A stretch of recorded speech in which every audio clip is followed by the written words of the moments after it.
Hi, how are you doing? I'm doing great because it's time for another quarterly book haul. This is the second quarter of the year. We'll be covering the books that I bought in April, May, and June. I didn't buy a lot. I bought 7 books.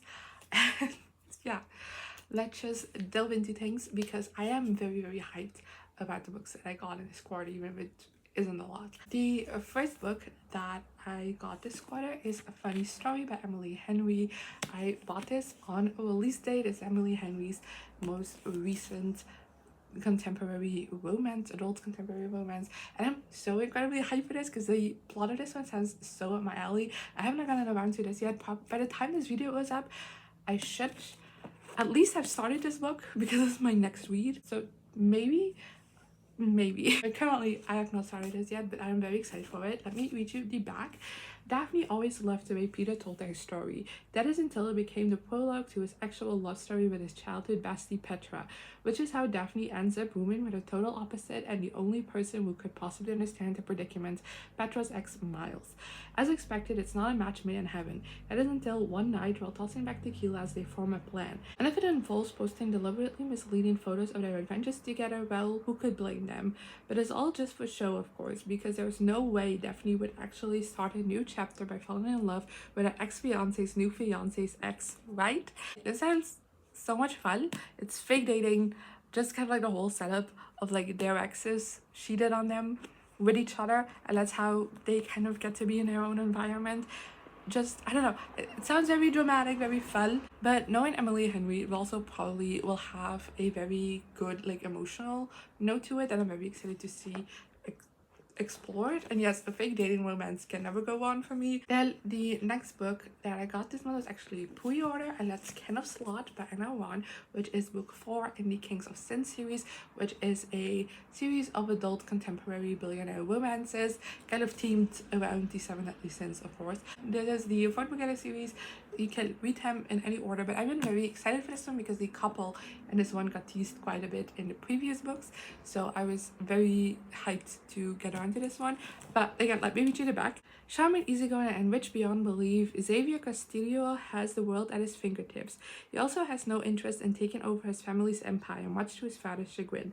But that hasn't stopped women from throwing themselves at him, unless the woman in question is his publicist. Nothing brings him more joy than riling her up, but when a tragedy forces him closer than ever, he must grapple with the uncertainty of his future and the realization that the only person immune to his charms is the only one he truly wants.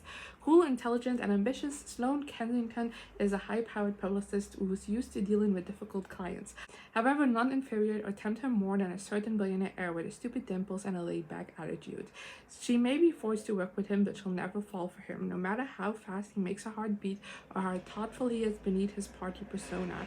He's a client, and that's all he'll ever be, right? I love how both of those synopsises end the same way. I'm doing a reading blog in which I read this one, so my thoughts of it are coming up as well as in my wrap-up for June. So look out for that if you want to know my thoughts on it. I'm not going to delve into that, but really enjoyable installment in this series, and I can't wait for the next one, which will be next year. And then next we have another release day by, and it's Not in Love by Ali Hazelwood. This is Ali's new contemporary STEM adult romance. Bright, which is her other release for this year, which is paranormal romance, was my first 5-star of the year, so I was so hyped to get to this. I mean, I've really enjoyed Ali Hazelwood books in the past already, but with Bright being my first 5-star of the year, I felt like this one was gonna be a hit as well, so I was very hyped for it. Again, because the synopsis of this one just sounded very intriguing. Rue Seabird might not have it all, but she has enough. A few friends she can always count on, the financial stability she yearned for as a kid, and a successful career as a biotech engineer at Klein, one of the most promising startups in the field of food science. Her world is stable, pleasant, and hard-fought, until a hostile takeover and his offensively attractive front man threatens to bring it all crumbling down. Eli Kilgore and his business partners run Klein, period. Eli has his own reasons for pushing his deal through, and he's a man who gets what he wants, with one burning exception, Rue, the woman he can't stop thinking about, the woman who's off limits to him. Torn between loyalty and an undeniable attraction, Wu and Eli throw caution out of the lab and the boardroom windows. Their affair is secret, no strings attached, and has a built-in deadline. The day one of their companies will prevail. But the heart is risky business, one that plays for keeps. Again, this is one that I read. I immediately read it once I got back from the bookstore. I cracked it open, started reading. I was just so excited for its release. So this is another one that you can expect to see in that reading vlog. The same one as Skin of Sloth, but also in my June wrap-up. And then lastly, I kind of did something bad.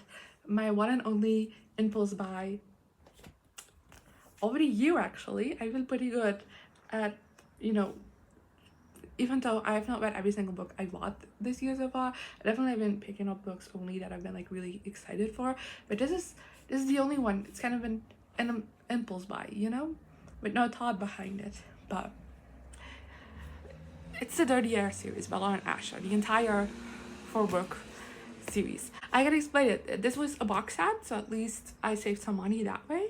But I don't know. I went to the bookstore for Not in Love, came home with these as well. I can't explain it to you. But to be fair, I have read the first 2 books in the Dreamland Billionaire series with Lauren Asher, and I really enjoyed those, and I really like her writing, so I've been very curious to check this series out as well. These are adult contemporary romances. They are companion novels, I believe, as well, each book following a different couple, and they're Formula 1 romances, which I have never read before, but I know that's kind of a hype right now among the sport romances. It was hockey for a while, now it seems to be Formula 1, so I am actually quite excited to check these out. I've also heard great things about them, so there was that as well. So I want to point out, like, look, they have beautiful sprayed edges, like all of them. Like maybe that was the impulse as well. Look at these sprayed edges. So I will be reading only the back of book 1 because reading all 4 is a bit excessive, but I will go over them really quick. So the first book, Noah Slade is a Formula 1 legend in the making, focused, unapproachable, ruthless on and off the track, a man with walls higher than the Grand Canyon, and my brother's new teammate. I want more of the prince who disguises himself as the villain, but while I crave a happy ending, he wants to destroy his.